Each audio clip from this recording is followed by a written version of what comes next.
And there's this amazing thing that happens in war, a cultural shift almost, very temporary.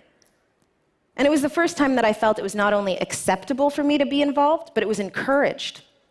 It was demanded.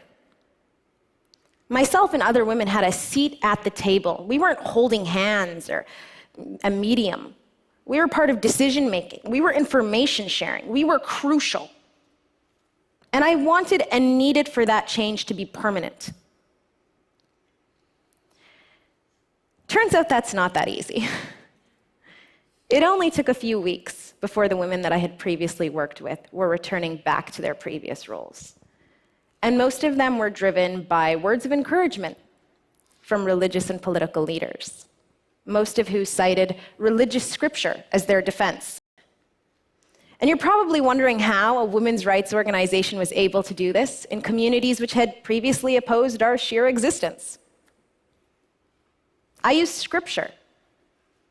I used verses from the Quran and sayings of the Prophet, hadiths, his sayings, which are, for example, the best of you is the best to their family.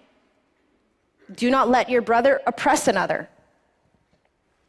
For the first time, Friday sermons, led by local community imams, promoted the rights of women. They discussed taboo issues like domestic violence. Policies were changed.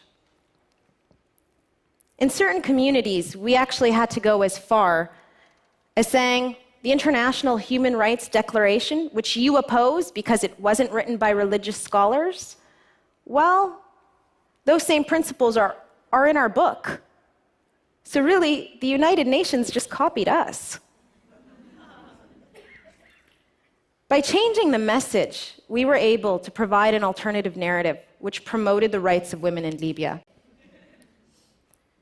And I remain a very strong believer that women's rights and religion are not mutually exclusive. But we have to be at the table. We have to stop giving up our position, because by remaining silent, we allow for the continued persecution and abuse of women worldwide.